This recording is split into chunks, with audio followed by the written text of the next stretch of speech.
a tomar una porción de la palabra que encontramos en Efesios capítulo 4, versículo 1. Recuerde que estamos en la serie de mensajes sobre Efesios. Este es el tercer mensaje que vamos a traer sobre Efesios.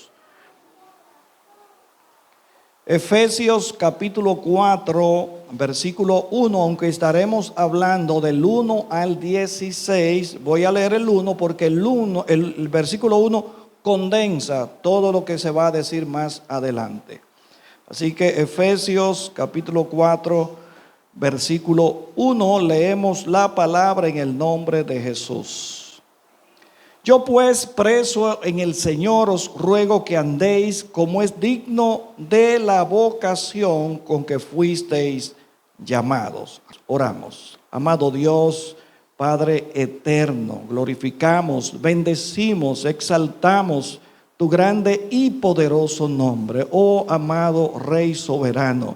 Aquí estamos reunidos, tu iglesia, para aprender más de tu palabra, para ser edificado en tu gloriosa palabra. Permite que tu Santo Espíritu ministre a cada uno de nosotros, a nuestros corazones, que esa palabra que ha de ser predicada en esta mañana quede impregnada en nuestros corazones y que podamos producir frutos apacibles según el consejo que escuchemos en el día de hoy. Permite que tu siervo pueda anunciar tus verdades, predicar tu palabra apegado a ella en todo el sentido de la palabra. A ti damos toda la gloria, toda la honra, la alabanza, el honor en Cristo Jesús. Amén. Y bien, mis hermanos, el mensaje lleva por título Andando dignamente. Andando dignamente es el mensaje que nosotros queremos ministrar con la ayuda del Señor en esta mañana. Nosotros hablábamos acerca de lo que es la estructura de Efesios como carta que fue escrita por el apóstol Pablo desde la cárcel, y hablábamos que los tres primeros capítulos hablan acerca de las bendiciones por las cuales el Señor nos conduce, y luego los capítulos 4 al 6 habla de nuestro caminar en Dios. Pudiéramos decir que el versículo central de los capítulos 1 al 3 sería aquel que dice: bendito sea el Dios y Padre de nuestro Señor Jesucristo, que nos bendijo con toda bendición espiritual en los lugares celestiales en Cristo. Y el estandarte que podemos encontrar del 4 al 6 sería camine como es digno del llamamiento que ha recibido. Camine como es digno del llamado que el Señor le ha hecho a usted. Cada uno de nosotros somos llamados a ser el pueblo, la familia, el templo de Dios. Somos llamados por el Señor para pertenecer a su rebaño, para pertenecer a su grey, y una vez que somos llamados a pertenecer a este rebaño, se recomienda entonces que nosotros nos sometamos al pastor de las almas, a nuestro Dios, para que sea Él dirigiéndonos en todo el sentido de la palabra. Y esto requiere entonces que nosotros andemos dignamente como el Señor requiere para cada uno de nosotros. La nación de Israel lamentablemente no cumplió el propósito para lo cual el Señor le llamó. La nación de Israel fue llamada por Dios para ser su pueblo, un pueblo que pudiera ser ejemplo para las demás naciones de la tierra. Sin embargo, la nación de Israel, en lugar de ser el prototipo, el paradigma de nación, de inspiración para otras naciones de la tierra, lamentablemente sucumbió y no pudo hacer el trabajo que el Señor le encomendó. Todos conocemos a través de la historia del libro de Jueces de qué manera Israel continuamente caía en la apostasía, de qué manera Israel continuamente caía en la idolatría, de qué manera Israel continuamente se apartaba del Dios vivo para servir a dioses falsos, para tener falsa adoración en los altos montes. podemos ver que la generación más joven que heredó Canaán no mantuvo los principios por los cuales Josué le guió a la tierra prometida. Esa generación no supo mantener el legado de dar a conocer el nombre de Dios a las demás naciones. Podemos decir entonces que la nación de Israel no pudo andar dignamente como el Señor le había recomendado que anduviera en sus caminos, sirviéndole a Él, teniendo a Dios como el centro de todas las cosas y teniendo a Dios como el Dios único y soberano. Así que ellos fracasaron en ese caminar digno que Dios le había recomendado. Todos conocemos de qué manera Israel fue destruido por Asiria en el año 722 antes de Cristo, y posteriormente la nación de Judá en el año 586 también fue cautivada por Babilonia, fue esclavizada esta nación, y todos conocemos, ¿verdad?, la situación que se dio a causa de ese destierro, de esa esclavitud a la cual fue sometida la nación en esos tiempos. Hoy, más de 2600 años después, hay solamente alrededor de 12 millones de judíos en el mundo.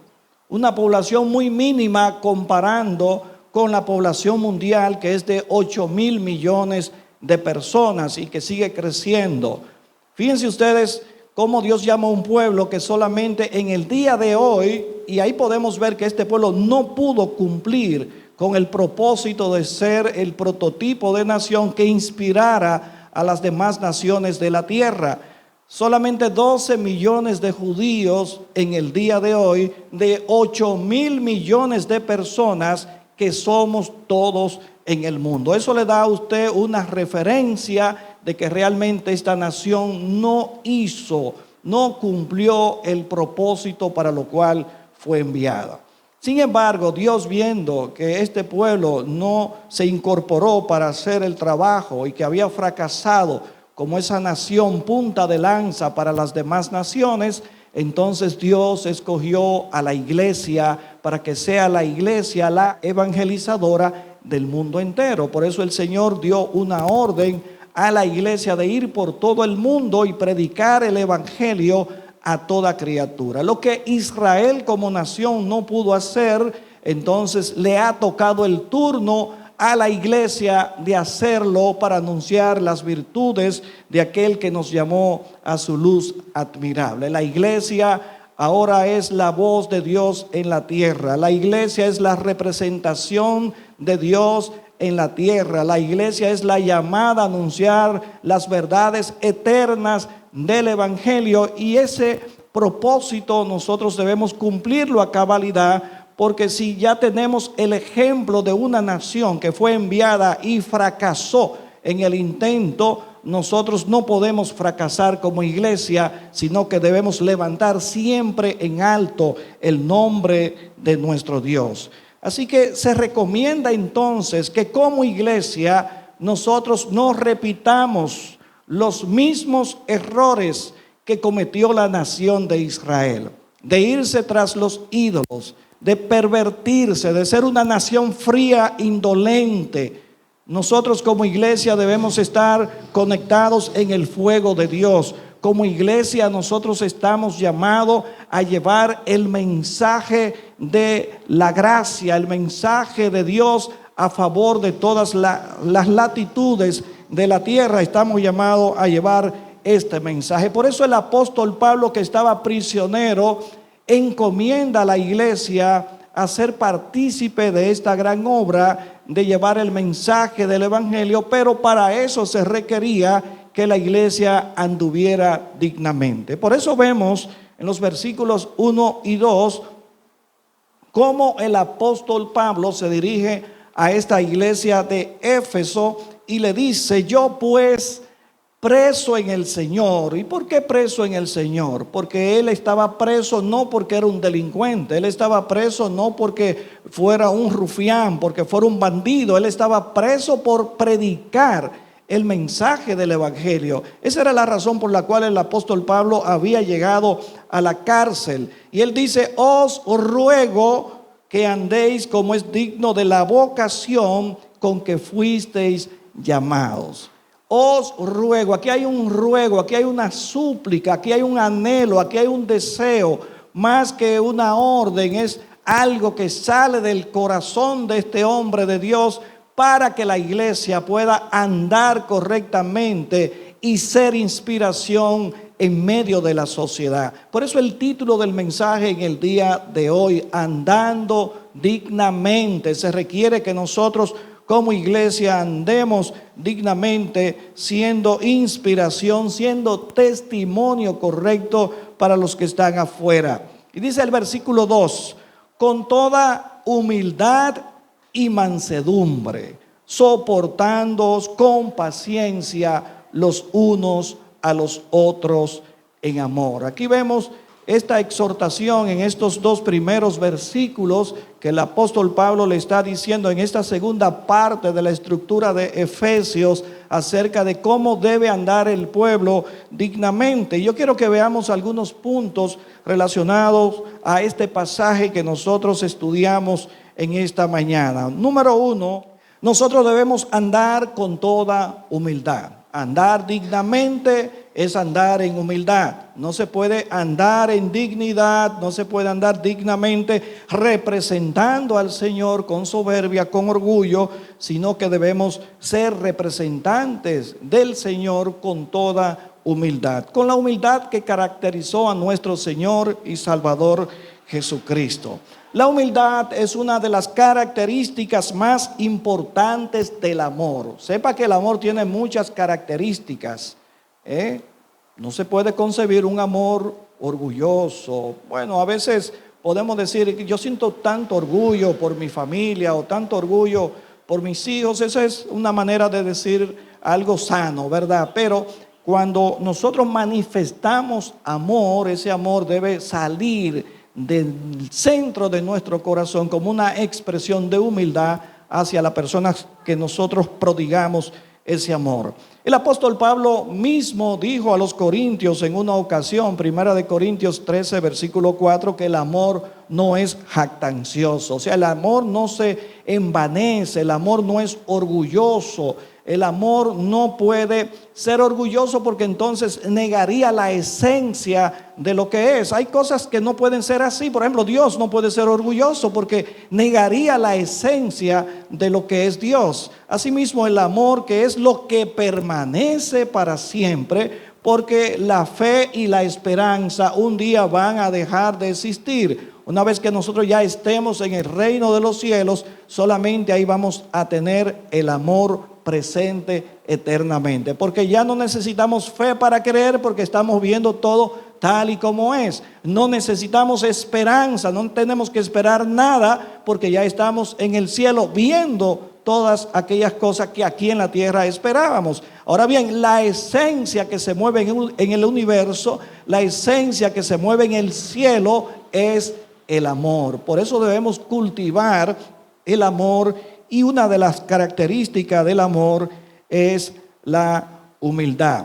La Biblia nos dice a nosotros en Santiago 4, versículo 6, Dios resiste al soberbio, pero da gracia al humilde. Y esa es una gran verdad, ese es un principio inalterable en la palabra de Dios. Todos conocemos la historia de Saúl, ¿verdad? De qué manera Saúl entró muy humilde al servicio a Dios como rey. Era quizás el más humilde en ese momento, pero vemos cómo terminó Saúl con tanto orgullo, con tanta prepotencia, que por eso el Señor desechó el reinado de Saúl, tanto así que ningún descendiente de Saúl pudo ocupar el trono nunca más en Israel. Y en lugar de eso vino David a ocupar ese lugar conforme al corazón que Dios tenía para el pueblo de Israel. Así que Dios resiste la soberbia, resiste el orgullo, pero da gracia al humilde. Así que si nosotros queremos recibir gracia de parte de Dios, debemos cultivar la humildad, debemos andar humildemente. Deseamos la gracia, entonces debemos practicar la humildad. Dios no le da gracia a las personas orgullosas, Él las resiste. Buscar la gracia sin humildad es como pescar sin anzuelo ni red. La gracia está tan distante para los arrogantes y tercos, así como los cielos de la tierra. Oiga eso, la gracia está tan distante para una persona orgullosa como está la tierra del cielo. Es una forma inalcanzable. Ahora bien, pero es tan cercana para los humildes como el suelo bajo las rodillas. ¿Qué distancia hay de la rodilla al suelo? Nada. Eso es lo que Dios quiere, que nosotros nos acerquemos confiadamente a Él con toda humildad. Por eso debemos postrarnos en humildad ante Dios. Filipenses capítulo 2, versículo 1 en adelante, habla en algunos versículos y dice que este sentido de humildad que estaba en Cristo esté en nosotros. Él, siendo en forma de Dios, se despojó a sí mismo para servirnos en forma de hombre en la tierra. Se humilló a sí mismo, haciéndose obediente hasta la muerte en una despreciada y vergonzosa cruz. Esa es la humildad que nosotros necesitamos, de aquel que siendo Dios, con todas las condiciones habida y por haber, Él renunció a esas condiciones para hacerse un simple mortal, un simple ser humano aquí en la tierra, y de esta manera agradar al Dios eterno. Cuando nosotros somos humildes, imitamos a Jesús. Cuando somos humildes, imitamos a Jesús. La humildad nos recuerda que Dios llena el universo, pero nosotros ocupamos solamente 1 metro cuadrado aquí en la tierra. Fíjense, cuando usted está de pie, usted ocupa menos de 1 metro cuadrado. 1 metro cuadrado viene siendo esto. Ese es el área que ocupa quizás una persona, pero Dios ocupa todo el espacio. La gloria de Dios lo llena todo. Nosotros solamente podemos llegar a un simple pequeño espacio donde nosotros estamos, pero la gloria de Dios es inmensurable. La gloria de Dios es excelsa, la gloria de Dios es infinita, la gloria de Dios lo llena todo. No hay espacio vacío que pueda quedar cuando llega la gloria de Dios. La humildad nos recuerda que Dios perdona nuestros pecados, así como perdonamos a los que nos ofenden. La humildad nos enseña que seremos juzgados con la misma medida con que juzgamos a los demás. La humildad nos recuerda que todos tropezamos de muchas maneras. Ninguno de nosotros es perfecto, pero Dios nos da su gracia en vez de lo que realmente nosotros merecemos. Dios es bueno, maravillosamente bueno. La humildad nos asegura que el amor cubre multitud de pecados, incluyendo los nuestros. La humildad nos capacita para comprender en vez de condenar, para animar en vez de criticar, para callar en vez de murmurar. Así que la humildad es una característica especial que nosotros necesitamos cultivar. Es una característica que viene del corazón de Dios, que viene impregnada en el amor, y muy bien lo expresa el apóstol Pablo a los Corintios, hablando acerca del amor que no se enoja, no se irrita, no se envanece, no busca lo suyo propio, porque el amor es humilde. Así que necesitamos movernos en esa humildad para nosotros andar dignamente. Número 2, debemos andar en mansedumbre. El apóstol le dice a la iglesia, con toda humildad y mansedumbre. La mansedumbre y la humildad no son sinónimos, aunque es muy parecido. Ahora se requiere que el corazón de una persona humilde sea un corazón manso, no menso. La Biblia nos llama a ser mansos, no mensos. Así que debemos cultivar esta mansedumbre que el Señor nos da a nosotros. Y esa mansedumbre está muy ligada a lo que es la amabilidad.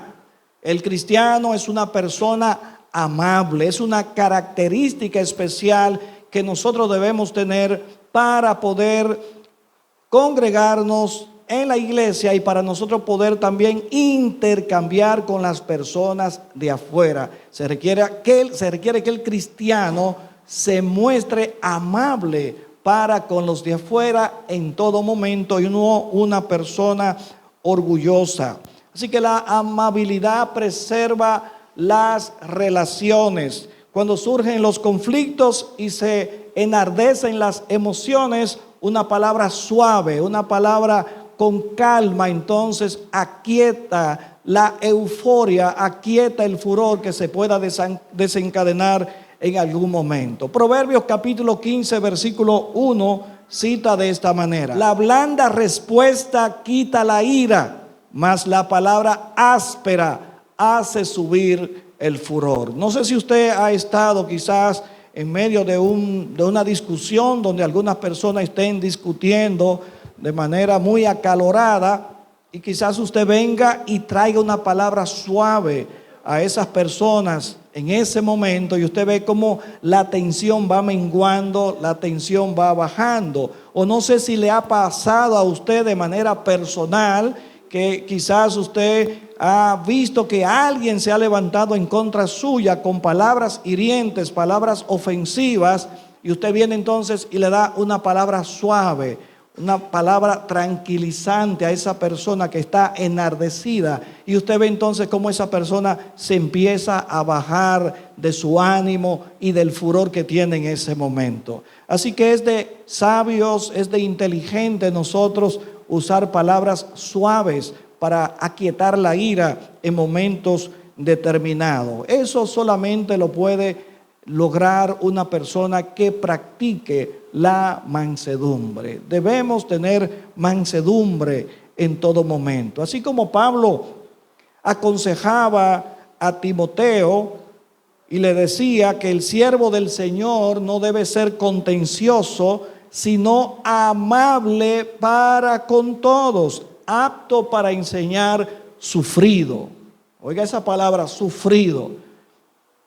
Muchas veces en este camino tenemos que sufrir muchas situaciones, muchas vicisitudes, y debemos quedarnos callados, porque si queremos andar dignamente, cuando abrimos la boca lo podemos dañar. Así que se requiere que muchas veces, en lugar de venir a defendernos y traer palabras hirientes a otras personas, nos quedemos callados, y eso va a ser el mejor lenguaje que usted va a poder aplicar en ese momento donde los ánimos están caldeados. Así que la Biblia nos exhorta que esa suave respuesta quita la ira, y que el siervo del Señor o la sierva del Señor no debe ser contencioso, no debe contender, sino ser amable en todo momento.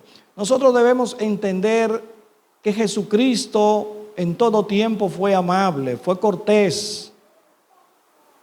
Él en muchas ocasiones se quedó callado, no abrió su boca, dice la palabra del Señor. Como cordero fue llevado al matadero.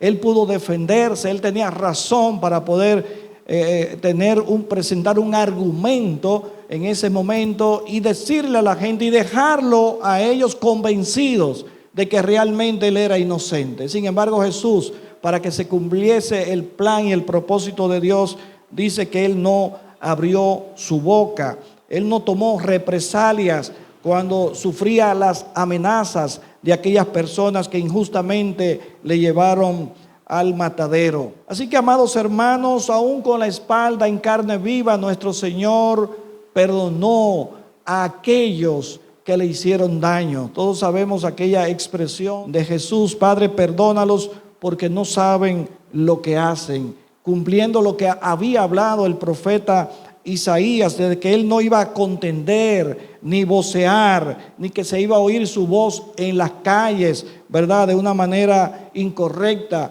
Y vemos que siempre el testimonio, el ministerio de nuestro Señor Jesucristo fue basado en el amor y en toda humildad. Cuando el amor falta en la congregación, la luz de Dios se debilita en la comunidad.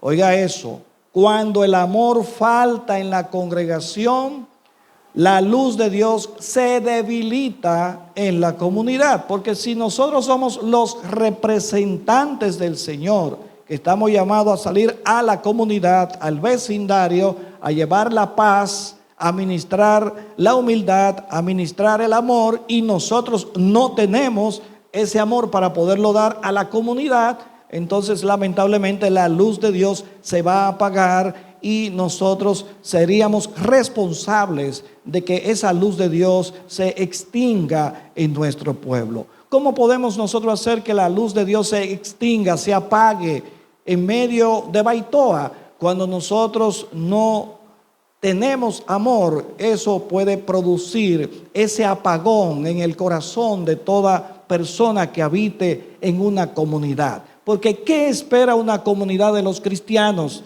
Está esperando mansedumbre de nosotros, está esperando humildad de nosotros, está esperando amor. Pero si en nosotros lo que hay es un corazón crítico, amargado y de murmuración, entonces ¿cómo podemos nosotros atraer a esas personas? Por eso se requiere que nosotros andemos dignamente según el llamado que el Señor nos ha hecho a nosotros.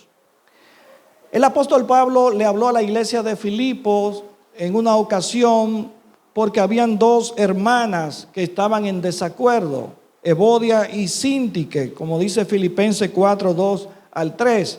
Y por eso el apóstol Pablo le exhorta a estas hermanas que sean de un mismo sentir, para que no hubiese problema en la iglesia, sino que se pusieran de acuerdo y no pudieran ser estorbo para las personas venir al conocimiento del evangelio. Entonces se requiere que para nosotros andar dignamente, según el consejo del apóstol Pablo a los Efesios, nosotros debemos andar en humildad, debemos andar en mansedumbre, y número 3, debemos andar pacientemente. El apóstol dice en el versículo 2, con toda humildad y mansedumbre, soportándoos con paciencia los unos a los otros en amor. En amor, fíjense que ese es el vínculo perfecto, el amor. Es lo que encadena todos esos conceptos para nosotros poder caminar correctamente. ¿Cuánta impaciencia nosotros encontramos en el día de hoy? ¿Cuánta impaciencia cuando vamos al banco y vemos una fila kilométrica? Eso es lo que menos uno anhela cuando va a un banco. Marisela, esas filas largas, yo veo a Marisela muchas veces allá afuera haciendo la fila y yo le digo, Señor, dale paciencia para que ella pueda llegar sin cansarse y sin desesperarse, porque hay mucha impaciencia en el día de hoy, que queremos las cosas rápidas en el día de hoy, todo rápido, que sea al instante. Si vamos a un lugar y vamos a sacar una cédula o una licencia, hay una fila, queremos ver de qué manera lo podemos hacer de otra forma que no sea haciendo una fila, porque somos impacientes. La impaciencia está ligada al corazón del ser humano. Cuando vamos al supermercado, a veces hay que hacer una fila con el carrito para usted pagar en la caja. Cuando vamos en la carretera con los tapones, porque ahora Santiago se está poniendo igual que la capital, muchos tapones, y eso hace que muchas personas se impacienten. En los parqueos, cuánta impaciencia cuando se va a buscar un parqueo. Y a mí me pasó una en un parqueo, en el parqueo de Pricemar en Santiago. Merari y yo estamos ahí para estacionarnos en un parqueo, estamos esperando que el vehículo salga para nosotros tomar ese parqueo. Estamos ahí preparados para entrar. Y hay una señora que está en el otro lado, en el mismo parqueo, y ella está esperando que otro carro que está por aquí salga para ella poder entrar. Pero ¿qué hizo la señora? Que cuando salió el carro en el cual yo iba a entrar, ella vino rápidamente y me tomó el parqueo mío. Y eso a mí me llevó, me trasladó realmente, me llenó de mucha indignación ver la actitud de esa señora.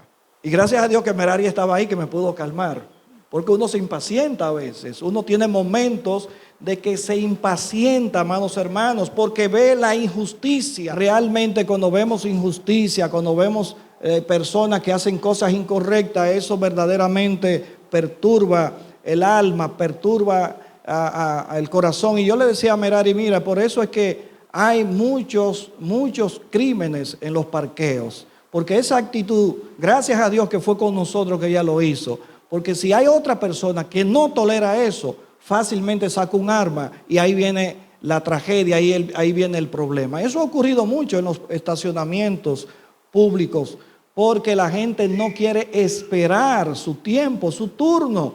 ¿Qué le costaba a ella ya teniendo a alguien que iba a salir también, esperar que él saliera para ella tomar ese parqueo? Pero ella dijo, no, es aquel que voy a cogerle ahora. Y viene y se metió, pero rápida se metió ella a tomar el parqueo. Así que debemos ser pacientes, amados hermanos, con las personas. Ser paciente es ser tolerante, lento para la ira.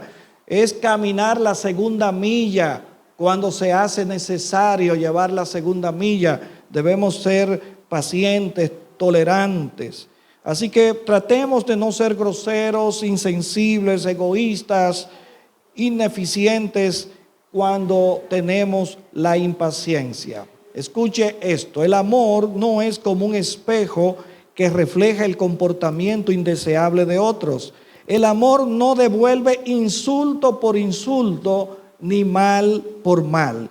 Más bien el amor es como una esponja que absorbe los insultos, las palabras hirientes y las ofensas. Eso es el amor. El amor no devuelve mal por mal. El amor cuando le hacen mal abraza. El amor cuando le hace mal da palabras positivas a favor de la otra persona. Así que debemos ser pacientes con las personas y no ser de mecha corta. Ustedes saben lo que es una persona de mecha corta.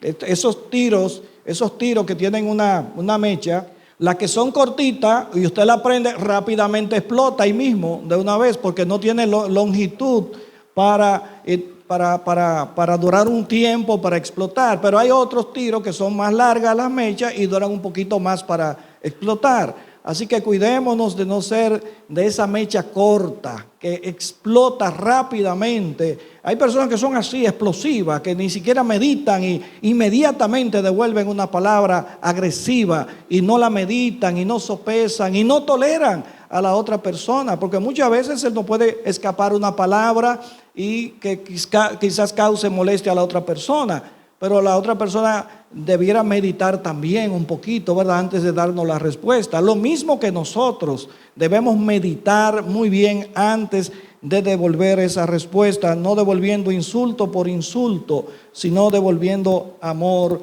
en todo el sentido de la palabra. Recordemos Juan y Jacobo, que eran dos discípulos del Señor. Eran impacientes cuando el Señor le llama y ellos le servían. En una ocasión al Señor no lo quisieron recibir en Samaria. Y Jacobo y Juan, vino una inspiración, sería del reino de las tinieblas, una inspiración para Jacobo y Juan. Y le dijeron a Jesús, ¿quiere que mandemos a descender fuego del cielo para que lo consuma? Oiga, eran impacientes esto. Y Jesús le llamó a ellos, por eso le llamó hijos del trueno, a estos dos hermanos que tenían mucha impaciencia. Pero luego vemos en qué se convirtió Juan, el apóstol del amor, de la humildad, que nosotros nos regocijamos leyendo esas cartas sobre el amor del apóstol Juan.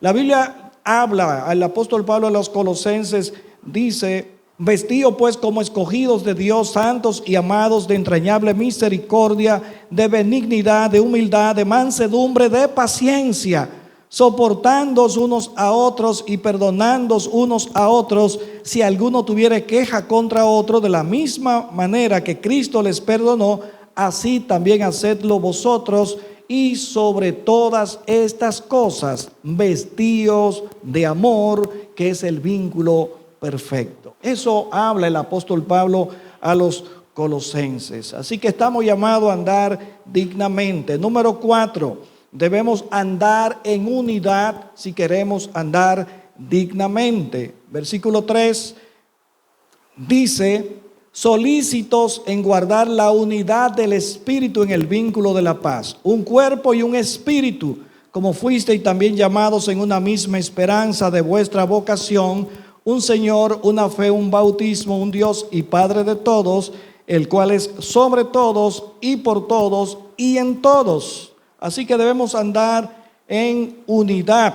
Así que Pablo resalta el papel del Espíritu Santo en crear y mantener la humildad. Algo que nosotros tenemos que entender es que los creyentes no pueden crear la unidad, pero sí pueden destruirla o proteger esa unidad. Nosotros no podemos crear la unidad. La unidad viene como una característica especial del Espíritu Santo. Pero esa atmósfera de unidad, sí, por más que quisiéramos que haya una unidad, si el Señor no ha ministrado en el corazón de una persona para esa unidad, lamentablemente no se va a dar esa unidad. Así que necesitamos ser trabajados por el Señor para que el Señor ponga en nosotros ese corazón humilde, ese corazón manso, ese corazón paciente, para nosotros entonces entrar y formar parte de la unidad que el Señor quiere para la iglesia. Así que se requiere que nosotros mantengamos la unidad, que protejamos la unidad, no que destruyamos la unidad que el Señor nos manda a nosotros a estar. La oración de Jesús fue que nosotros fuésemos uno, así como Él era uno con el Señor. Y dice Juan 17, 21 al 23, para que todos sean uno como tú, oh Padre, en mí y yo en ti, que también ellos sean uno en nosotros, para que el mundo crea que tú me enviaste. La gloria que me diste yo les he dado, para que sean uno, así como somos uno. Yo en ellos y tú en mí, para que sean perfectos en unidad, para que el mundo conozca que tú me enviaste y que los has amado a ellos, como también a mí me ha amado. Me gusta esa frase, perfectos en unidad. Eso es lo que el Señor quiere, que nosotros seamos perfectos en unidad. La unidad, recuerde, se mantiene. Ya el Señor nos ha llamado a vivir en la unidad del Espíritu. Se requiere que toda la iglesia permanezca en esa unidad, protegiéndola, cuidándola, amándola, no destruyendo la unidad en la cual el Señor nos ha llamado a vivir. Y siempre lo hemos dicho, si el pueblo de Dios fuera unido, nosotros pusiéramos los presidentes y quitáramos los presidentes de los países. Fuéramos nosotros los que pusiéramos diputados y senadores en el Congreso, si hubiese unidad. Si todos nos definiéramos correctamente, pero lamentablemente eso es una quimera, es una ilusión, todavía eso no va a ser posible, pero por lo pronto en lo que se refiere a la convivencia mutua, sí nosotros podemos mantener esa unidad. Así que debemos andar dignamente. Efesios 4, 7 al 13 dice, pero a cada uno de nosotros fue dada la gracia conforme a la medida del don de Cristo, por lo cual dice, subiendo a lo alto llevó cautiva la cautividad y dio dones a los hombres. Y esto de que subió, ¿qué es? Sino que también había descendido primero a las partes más bajas de la tierra. El que descendió es el mismo que también subió por encima de todos los cielos para llenarlo todo. Y él mismo constituyó a unos apóstoles, a otros profetas, a otros evangelistas, a otros pastores y maestros, a fin de perfeccionar a los santos para la obra del ministerio, para la edificación del cuerpo de Cristo, hasta que todos lleguemos a la unidad de la fe y del conocimiento del Hijo de Dios, a un varón perfecto a la medida de la estatura de la plenitud de Cristo. Punto número 5, andando en los dones de la gracia con madurez, como refieren estos versículos del 7 al 13. Los dones de la gracia, ejerciéndolo con madurez. A pesar de que se habla de unidad, nosotros somos diversos en esa unidad. El Señor ha dado dones para la iglesia, diversos dones. Tenemos diversidad de dones. y talentos que el Señor ha repartido para la iglesia, administrarlos en unidad. Fíjense lo que estamos hablando. O sea, los dones que tú tienes no es para tú usarlo solitariamente, tú solo, separado de la iglesia. Los dones que el Señor te ha dado es para tú usarlo dentro de la iglesia, porque es la iglesia la que el Señor ha escogido para ministrar a las naciones del mundo. Vemos que Israel falló, no pudo lograr el objetivo. Entonces la iglesia, como un cuerpo unido, entonces ahora con los dones y talentos que el Señor le ha dado, le ha capacitado, la iglesia usa esos dones para impactar el mundo, para impactar la sociedad. No es para nosotros hacer presunción de los dones que el Señor nos ha dado a nosotros y vivir solitariamente separado del cuerpo de Cristo, en el cual se ha hecho esta repartición. Esta repartición es para todos los miembros del cuerpo de Cristo y debemos estar unidos, conectados unos con otros, ejerciendo estos dones y talentos que el Señor nos ha dado a nosotros. Y aquí habla de los ministerios que el Señor capacita para la edificación del cuerpo de Cristo. Fíjense que los pastores, los maestros, los profetas, los evangelistas están para edificar el cuerpo de Cristo. Eso es lo que dice el pasaje que estamos estudiando, para la edificación del cuerpo de Cristo. Si usted es profeta, usted tiene que edificar el cuerpo de Cristo. Entonces usted no puede edificar otra cosa que no sea el cuerpo de Cristo donde el Señor le ha llamado. Usted tiene que andar dignamente en la profesión del llamado que el Señor le ha hecho a usted.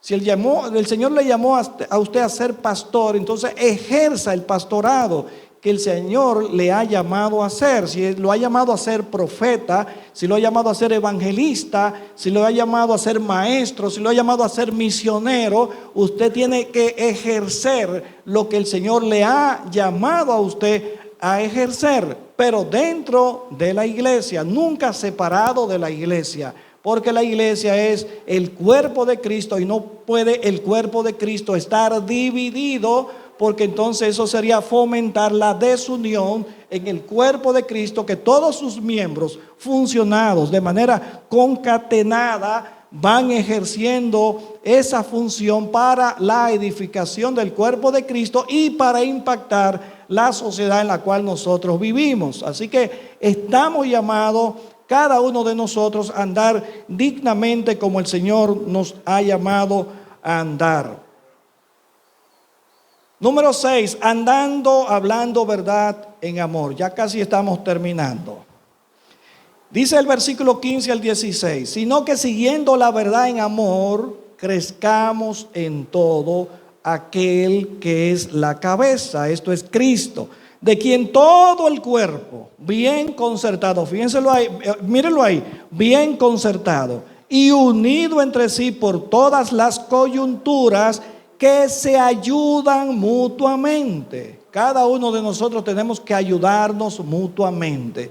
Cada don, cada talento es para ponerlo al servicio de la iglesia y ayudarnos mutuamente con esas capacitaciones, capacidades que el Señor nos ha dado, según la actividad propia de cada miembro. Cada uno tiene una actividad propia. Es propia la actividad, pero estamos en un cuerpo. Necesitamos esa unidad. Necesitamos entonces hablar verdad en amor.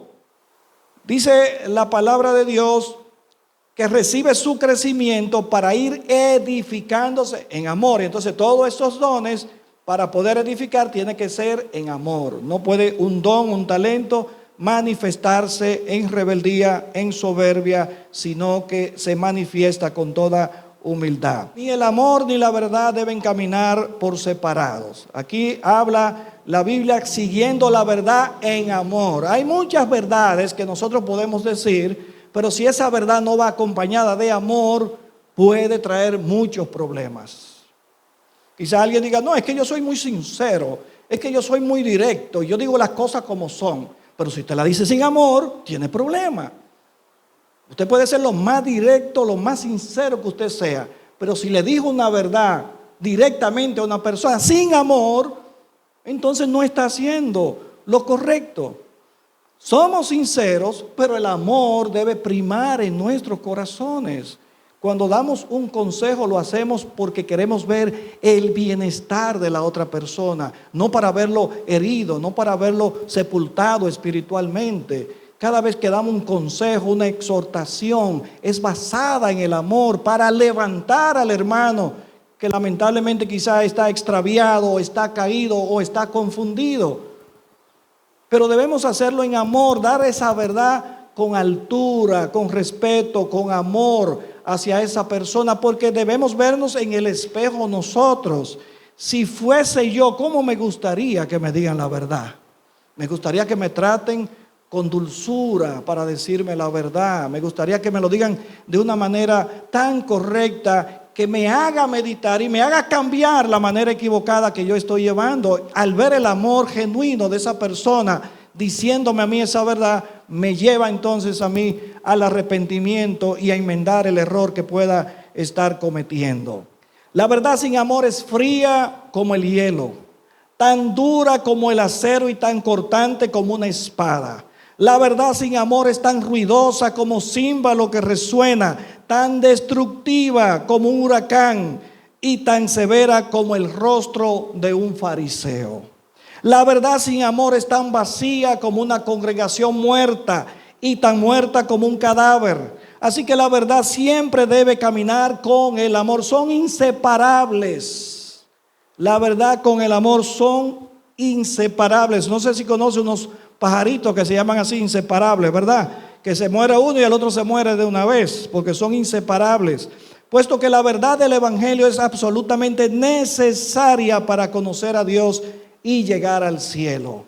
Así que, amados hermanos, tenemos que andar dignamente como nos conviene en el Señor. Esta es la exhortación que el apóstol Pablo está dando a la iglesia de los Efesios y que en el día de hoy el Señor nos la da a cada uno de nosotros. Y concluimos en esta hora. Es un placer observar a un niño crecer hasta convertirse en un adulto maduro y productivo. A nosotros los padres nos encanta mostrar fotografías de nuestros niños. Estamos orgullosos de ellos, pero también nos regocijamos al verlos crecer y convertirse en adultos maduros y responsables. De igual manera, nuestro Padre de los cielos se regocija de ver a los creyentes llevar fruto, madurar y crecer en todo sentido, convirtiéndose en la expresión madura de Jesús en un mundo oscuro, un mundo carente de amor, un mundo que está confundido y que está extraviado. Jesús tiene un propósito para cada uno de nosotros. Usted es importante para Él. Él se preocupó suficiente como para dar su vida en rescate suyo y redimirlo del pecado. Separado de Él, usted desperdiciaría su vida. Con Él su vida tiene valor. Él desea incluirlo en lo que está haciendo en el mundo por medio de la iglesia. Y una pregunta, ¿se comprometerá usted con Él y con sus propósitos para su vida? ¿Tomará sus dones, los desarrollará e invertirá sus mejores esfuerzos para servirle a Él dentro de la iglesia y a través de ella, que es el cuerpo de Cristo en la tierra?